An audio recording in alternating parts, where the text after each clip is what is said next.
I want to ask you, you guys, generally speaking, and you do, I mean, when you got to do a deal, I know that some of your boys do deals, but generally speaking, you're at the upper end of fees in the marketplace. Yeah. And I know intimately quite of the guys that work for the office, and they just say, no, you know, that's it. I'm happy to walk away from that business. Yeah. Having said that, you're up against agents that will subsidise marketing, cut fees, use low commission as their unique selling proposition. How is it that McGrath is able to stay at the upper end in the fee range? So I'll start with an individual. So how does an individual maintain their fees? Firstly, you've got to believe in yourself and your fees. A lot of people actually don't believe in themselves. And that might sound crazy, but there's a lot of people out there that think when they get business it's almost by chance and luck. Some of them, that might be true, but for most people, when they get business, they deserve it. So I think it starts with a level of self-esteem and self-confidence to say, look, at 2.5%, in my mind, I'm great value, because I know I do a great job, I create revenue. And this is not what I'm saying you should tell people, this is what you should tell yourself. I have something worth listening to, I have a great plan, I execute my plan, I cross my T's and dot my I's, and I have zero doubt that I get the best result for the client. That being the case, I should be paid a fair fee.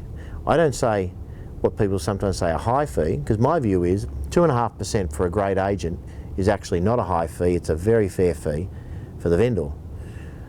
I think the difference between an agent that starts in the business 6 months ago and has still got a long way to go and is not that good at their game, versus a highly experienced, highly successful agent that does a brilliant job can be 10 or 15% in the vendor's pocket.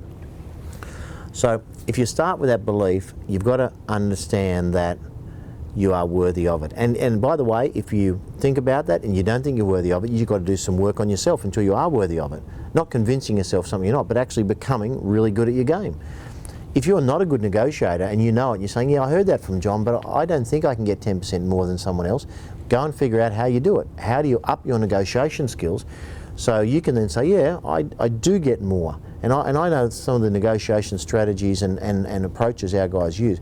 There's no doubt, and Wayne Walter is a great one in our company, that they can extract 5, 10, 15% just in 5 minutes and a few questions asking buyers as to their negotiation strategies can really maximise the price. So that'd be excellent. Next one is fees are bigger in the eye of the agent than the vendor, in my opinion. Once a vendor has chosen an agent, they will feel compelled and appropriate to say, Tom, would you do it for 1.5? What's your best deal? At that point, you should know the vendor wants to use your services. Yeah. And I'm not saying to use it or manipulate it, but move forward with some confidence, saying, well, hang on, I think it's a fair assumption that they're not asking the third best agent to negotiate on fees. They're asking the agent of choice, and I'm delighted that that's me. And then you've got a choice, so you're in a strong position, you have confidence in yourself, and you then have the option to say, you know, our fee is at 2.5%. Tom, we're not a company that negotiates or cuts fees, and I know there are plenty. And I say to people, Tom, you've been offered 1.5, I'll guarantee you within 2 phone calls I could get a deal at 1% from that or any other agents.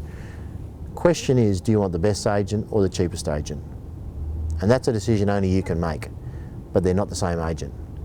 So, and that's, you know, that's an approach, that's a belief I have. And if you say that to someone, if you've prepared right, you've done a great pitch, they're asking you to negotiate, and you're confident and calm, but certainly not arrogant.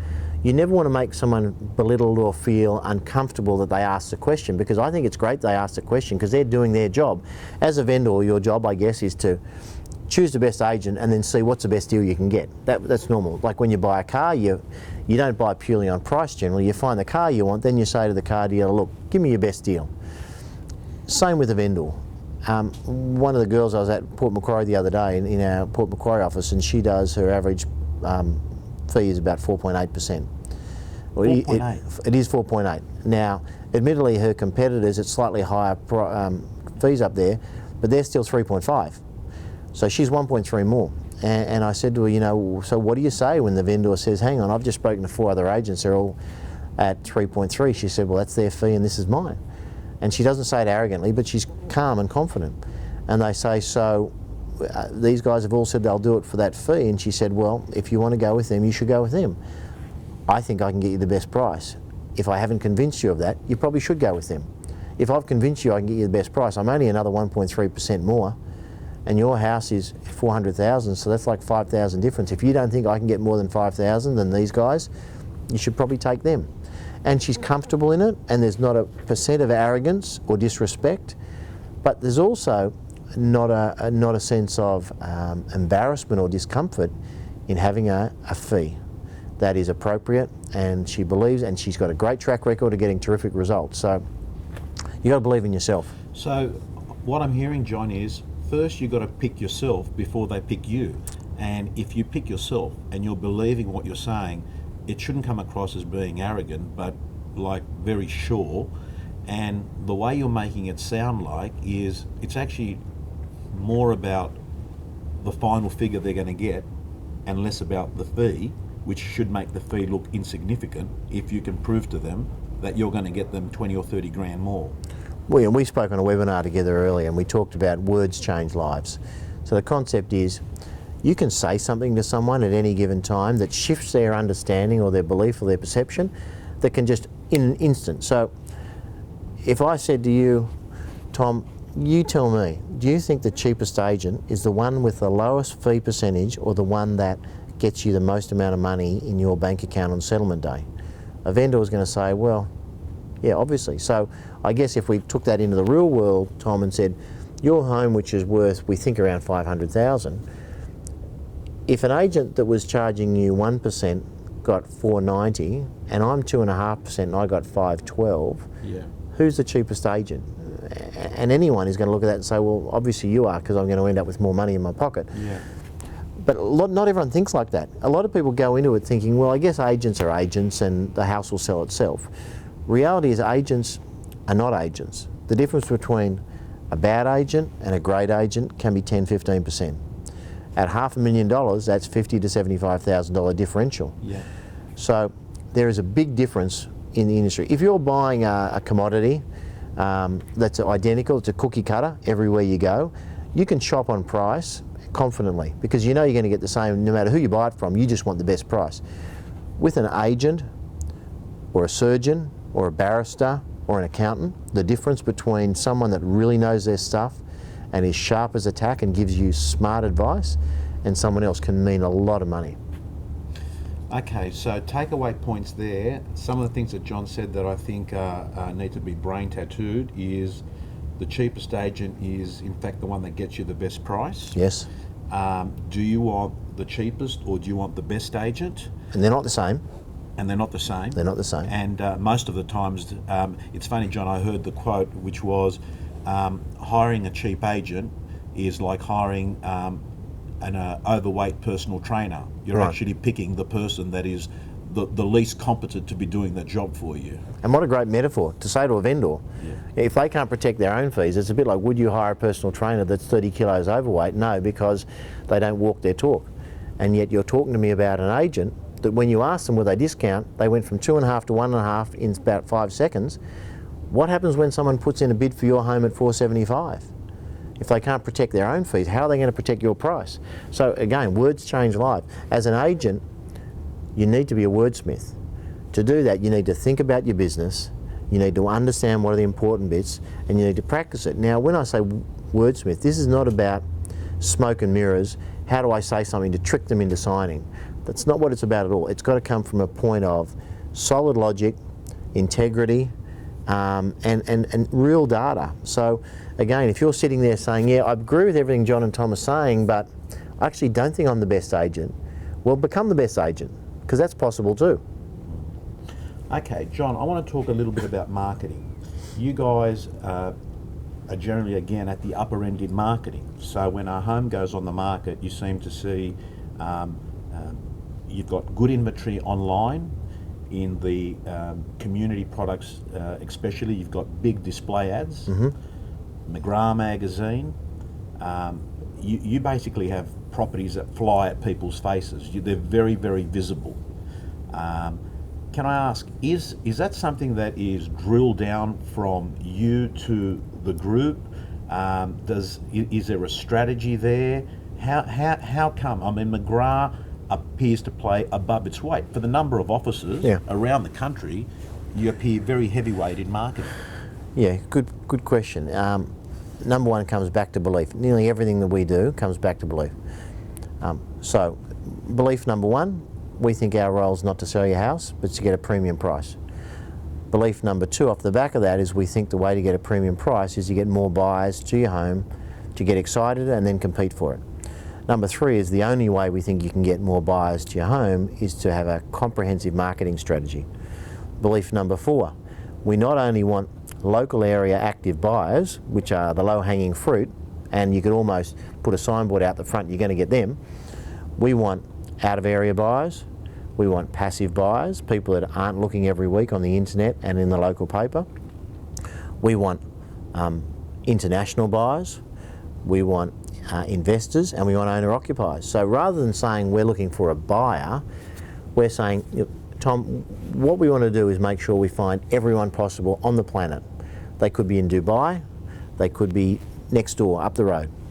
But we don't want anyone to miss out on the opportunity to know about your home. So whilst we understand that marketing comes at a cost, and most people are somewhat surprised that it can be expensive to sell a home, that in itself is not surprising, because most people haven't sold a house for 10 or 20 years. And back then there might have been no marketing costs, and now someone's saying, well, 1% of the value of your home is what I suggest you expend. So for $1 million house, that's a $10,000 marketing budget. So I understand how people can be a bit surprised. But I believe in it. I believe in the importance.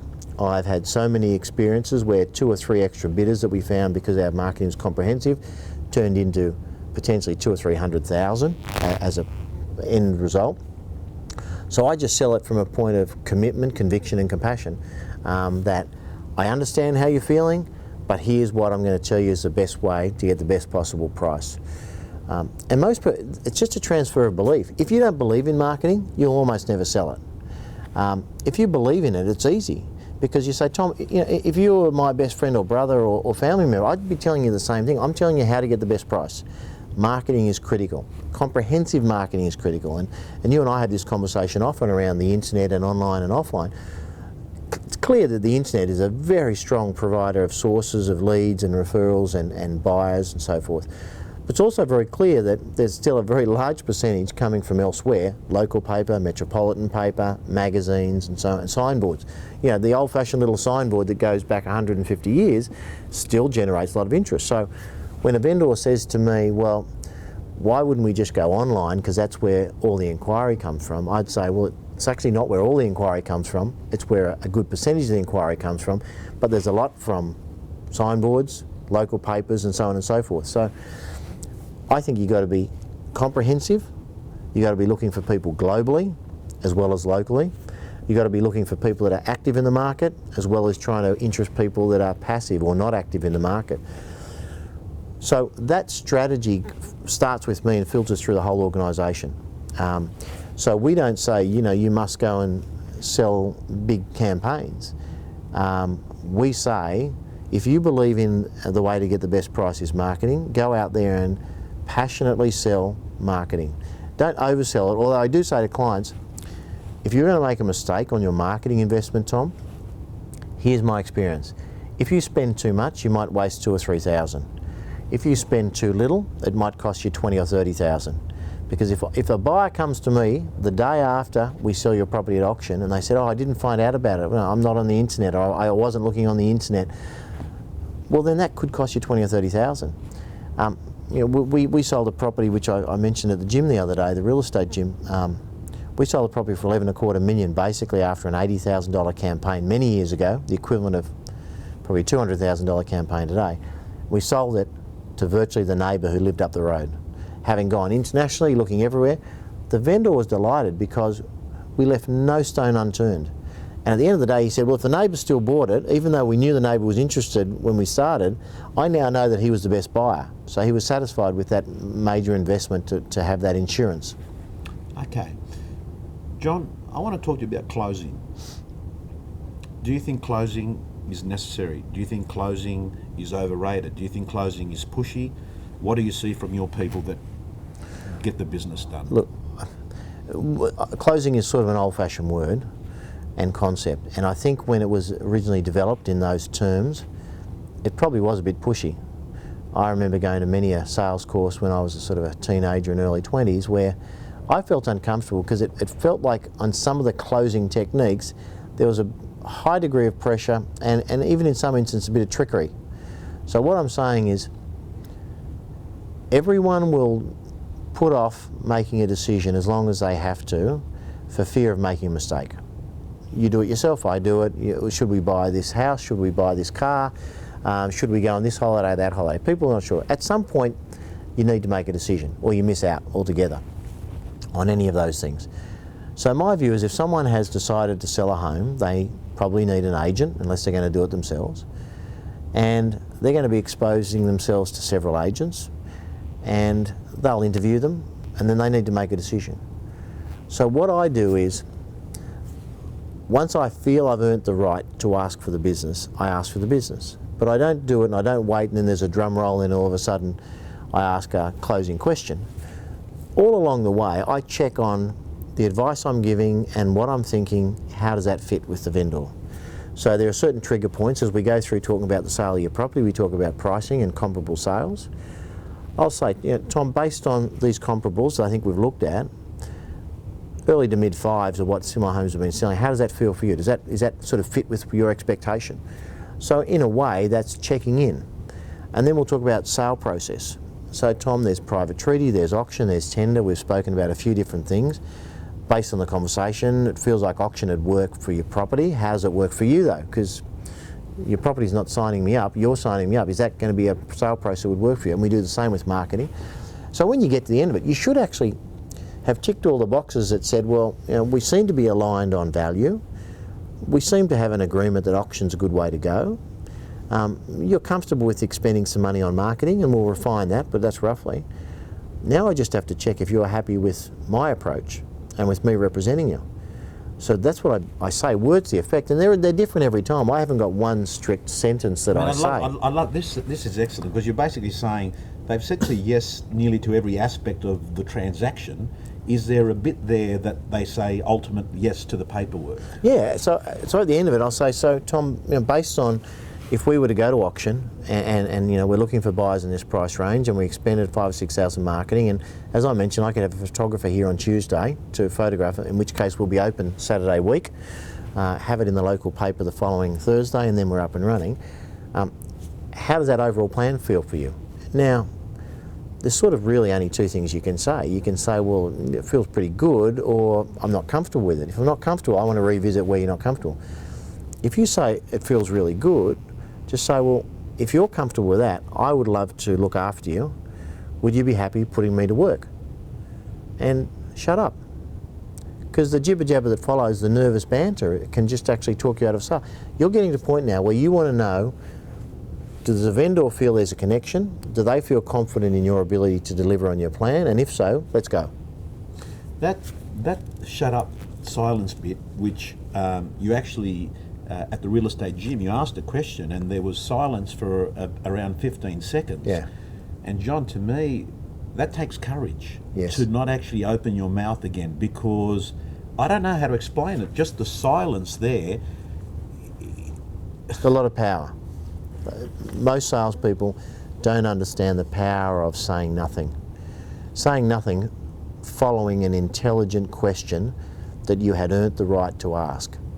So what I mean then, Tom, for everyone is, if you've done your research, if you're a person of integrity, you're on your game, you're on track, you know your stuff, you go through a plan, you understand their goals, you connect with them, you empathise with them, we're bringing this all together. You have at that point, in my opinion, earned the right to see whether they would like you to represent them. If you haven't done all the above, I'd be a bit uncomfortable. If I'm winging it and I haven't researched and my game plan's not on and I'm distracted, and I've got to say I would find it difficult with integrity to ask the question, would you like to put me to work? I could probably still ask it, but so I make sure I've earned the right. I make sure the client's comfortable. I make sure I've asked answered every question they might have. And that could take 30 minutes, that could take 2 hours. It takes whatever it takes. And it could take 1 visit, or it could take 2 visits. At that point, one needs to get some clarity around whether are we on the same page. If the answer is no, and you can't do anything about it, so if the answer is no, I'd say, look, I'd love to understand where you think we're off track, and is there anything I can do to bring us back on the same page? Now, ultimately, the answer could be no. At least I know I can wish you well. If you don't like the way I approach things, if you've heard bad things about me, or for whatever reason you don't want to have me represent you, at least I can wish you well and move on, and not expend too much more time and energy in that space wondering, but also say, Tom, best wishes with the sale. If things don't go to plan, I'd love to keep in touch, because I still really love your house, and I really feel that I could have got a great result. If it doesn't work out, would you mind if I kept in touch?